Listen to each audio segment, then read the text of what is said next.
We don't make choices, they make us. How life reveals our inner truths. Hi. What are we really? I once heard the phrase that human is half god, half animal. Maybe I'm misremembering it, but still, it makes poetic sense. We are a part of the animal world, no doubt about it. We evolved, but not enough to truly separate us from our friends in the dirt. And yet within us, there's potential to go either way. We have intelligence and language. We can live beyond ourselves, creating things that outlast our short lifespans. We can work toward a greater goal, improving creations over centuries. No animal does that consciously. These manifestations, ideas made real, prove we're capable of more than physical survival. We can give without expecting to receive. We can work for the greater good, even when it costs us, even when we never see the benefit. My year in Japan showed me how fine line this is. On one hand, there's ono kaesu, the nightmare cycle of endless gift returning, where gratitude turns into an exhausting obligation. But when a gift is given freely, with no expectation, that's magic, like elderly in Japan who volunteered to clean radioactive areas of Fukushima, knowing it would shorten their lives so the young could rebuild. Life gives us opportunities. Most feel small, but some carry hidden weight. Beginnings are murky.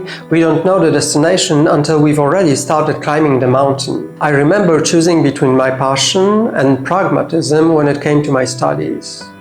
I chose what ultimately was the call of the heart rather than mind, but I don't regret that at all.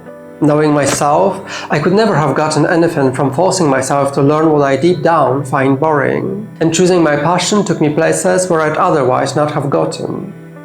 I moved countries and experienced a variety of cultures. It was at first terrifying, but conquering that fear made me better. Taking chances often costs us. Sometimes we stake our future on them. And yet, if selfishness were the only force in the world, life would be far darker. Duality exists, we still have choices. Which brings me to the question of the day. If we are our choices, thoughts made real, then are we simply on a journey of revealing who we truly are? Do choices shape us, or just show us different angles of ourselves? From experience I can tell you, sometimes it feels like I didn't make a choice, it made me. And only afterwards do I realize its significance. Most choices seem small, but sometimes they force us to choose between instinct and reason, between self-interest and the greater good, between comfort and the truth. I've learned that intentions alone aren't enough. They can too easily turn into justification. What matters is what actually happens. There's a story from my childhood I carry with me still. As a preschooler during summer holiday, one evening, me and two friends played with a semi-feral cat. I wanted it to stay nearby until morning, so in my young and foolish mind, I thought maybe we could lock it overnight in an empty milk container. My friends agreed and complied, but the container had no air circulation. The cat suffocated. I didn't mean harm, but intention didn't matter. The cat died because of my choice. To this day, I don't excuse myself by saying I was just a child. That death is a lesson I carry for life. Results matter more than intentions, and responsibility is the only way forward. For a long time, I struggled with the idea that time is predetermined. Doesn't that strip us of agency? Maybe, but maybe it's a matter of perspective. Memory is just a reconstruction. The future is just reverse-engineered memory. Neither are real. We treat the past like a concrete block we drag with us, when in truth it's the most inaccessible place of all. Still, survival makes us cling to these blocks. Stepping outside of them feels risky, but risk doesn't only belong to the wealthy, not always. From a higher vantage point, maybe our choices are inevitable, creatures of habit that we are, pattern-predicting living machines. Yet, when I look back, almost every choice I've truly made didn't come from logic or calculation. It came from emotion, from the heart. And when it felt right, it didn't matter what I lost. That was my truth. When I can't decide, I sometimes flip a coin, not to obey it, but to feel the truth rise in me when the outcome is already decided.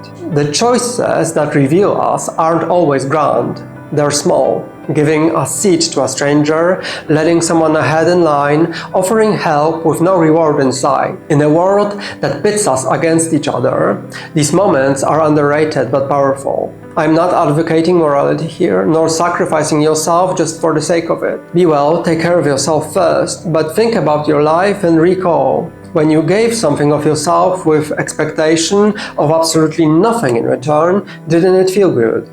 The key, I think, is moving from survival to love and trust.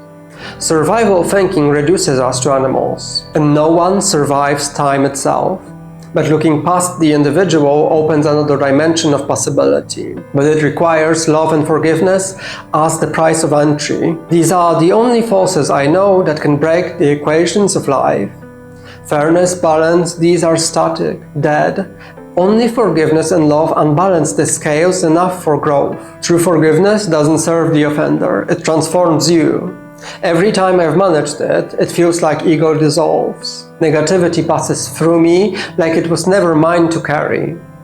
It feels like magic, a paradox that only experience makes real. Every time I manage to do it, when someone manages to run me over with their bus, I feel like to truly forgive, I have to let go of ego. Only in that state where I'm no longer resisting or bracing against negativity, I feel it simply moves past me. Like it could never have reached me unless my struggle allowed it to take root. To forgive is to annihilate resistance, to become nothing and in that everything. To see both sides of the equation, even to empathize with the oppressor. It feels unfair at first, but perhaps it's the only way forward, because struggle often leads to lose-lose. Love and forgiveness open the path to win-win. They remind me that there is no other, only reflections of self. So I'll ask you, what are your truths? Have you discovered them yet, or are you still waiting for them to discover you? Thank you for watching.